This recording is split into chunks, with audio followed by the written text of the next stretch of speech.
દ્વારિકાધીશ કી આટલા બધા ભક્તો છો ને શ્રી માતુ શ્રી રામબાઈ માં રામદેવજી મહારાજ કી લાલજી મહારાજ કી આજે પરમ પવિત્ર ધરતી કે જે ધરતી ઉપર માં ભગવતી રામબાઈ માનું પ્રાગટ્ય થયું એવી આ ધરતીને હું વંદન કરું છું। આ ગામના સમગ્ર દેવી દેવતાઓને વંદન કરું છું। બંધાવું પ્રથમ ગુરુ કે ચરણ તો મારા કાકા ગુરુ મહારાજ એવા મારા લાલજી મહારાજ રાજસીતાપુરની જગ્યાના મહંત સાહેબ પૂજ્ય શ્રી શ્રી 1008 અંબારામદાસજી મહારાજને પણ દંડવત પ્રણામ કરું છું। વ્યાસપીઠ પર બિરાજમાન એવા સરળ સ્વભાવવાળા અમારા પૂજ્ય બાપુ મારા દીકરા સમાન છે। દરેક બાબતનું કાંઈ કાર્ય કરતા આવે તો સરળ સ્વભાવ એવા પૂજ્ય બાપુને પણ દંડવત સીતારામ। અન્ય બીજા સંતો જે બિરાજિત છે એને પણ મારા સીતારામ। અને આ તો મારું ગામ કહેવાય, મારું ઘર કહેવાય। મયુરનગર છે ને એ મારું ઘર માનું છું। આથી વર્ષો પહેલાં હું હમણાં છોકરાને કહેતી હતી હું તો અઠવાડિયે 10 દિવસે મયુરનગર હોઉં છું। મેં કીધું બેટા હવે રસ્તો જરાક આંકરો લાગે, નકર રસ્તો કેવો તડકો કેવો ખબર ન પડે અને તરત દોડીને મારે અહીંયા આવવાનું થાય। તો મયુરનગર મને મારું ગામ લાગે છે, મારું ઘર લાગે છે। અહીંયા બેઠેલા બધા ભાઈઓ બહેનો તો ભાઈને મને આમંત્રિત કરવા આવ્યા। મને ડૉક્ટરે બિલકુલ બેડ રેસ્ટ કરવાનું કીધું। એટલે કોઈ મોટી તકલીફ નથી કે મોટો કોઈ રોગ નથી, પણ મને ન્યુમોનિયા થઈ ગયું એટલે ઓક્સિજન લેવલ ઘટતું હતું। એટલે નવા ઉતાર આવ્યું હમણાં બાપુની જ કહેતી મારે ભંડારો કરવો પડે, પણ તમારા બધાની ખૂબ ભાવના અને આપણું રામદેવ મંડળ કરી બાપુ મહેનત કરીને મંડળ રમીને સુંદર મજાનું મંદિર બનાવ્યું। પહેલાં તો તાળીઓના ગડગડાટથી બધાને વધાવી દીધું। આ યુવાનોની ટીમ, આ ગામના લોકોનું માર્ગદર્શન અને આ બધાનો ભાવ પુરુષાર્થ। તો આ મયુરનગર ગામમાં મારે શું કહેવાનું હોય હે?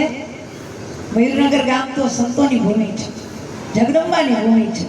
અહીંયાથી તો અમારે પ્રેરણા લઈને જવાનું હોય, દઈને ન જવાનું હોય, આશીર્વાદ લઈને જવાનું હોય છે।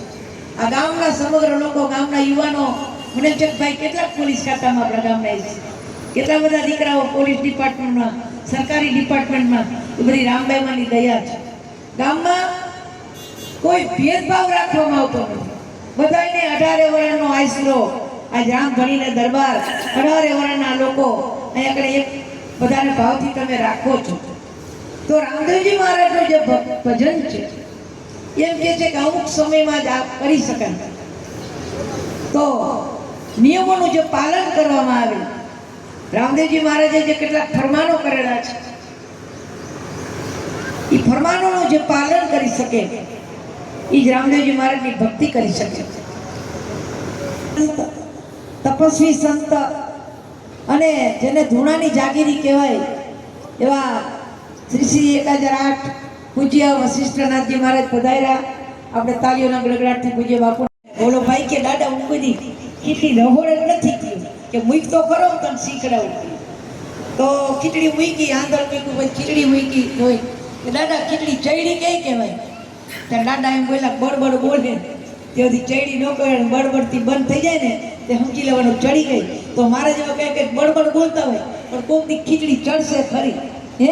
પણ પૂજ્ય માં છે ને મૌન અવસ્થામાં તપસ્વી છે અને પૂજ્ય બાપુને સાંભળવા વશિષ્ઠનાથજી મહારાજને એક લાભ છે, લાવો છે। હું તો ભાંગલું તૂટલું માંડ પહોંચ્યું હોય, પણ મેં દીકરાઓને વચન દીધું હતું બાપુ કે હું કદાચ હોસ્પિટલમાં આવીશ ને તો હું આવીશ ખરી, બાટલો ચડતો હશે તો હું આવીશ ખરી।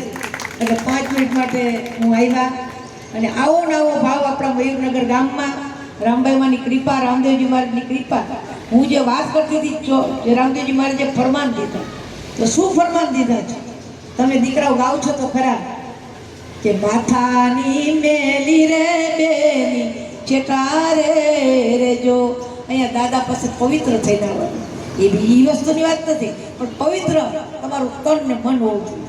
બીજું દારૂ પીતા હોય, પરમાટી ખાતા હોય, જે કોઈ વચન વિવેકી ન હોય, વચન વિવેકી જે નર નારી પાનભાઈ અહીંયા પરમાત્મા પધારે જે વચનને આધીન દે તો ખૂબ રાજીપો થયો.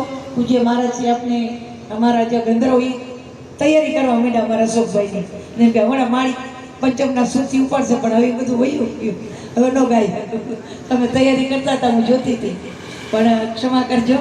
તો ફરી વખત બધા ભાઈઓને, પૂજ્ય અમારા પૂજ્ય બાપજીને, અમારા વશિષ્ઠનાથ બાપુને, પૂજ્ય માતાજીને, બધા સંતોને વંદન કરી મારી વાણીને વિરામ.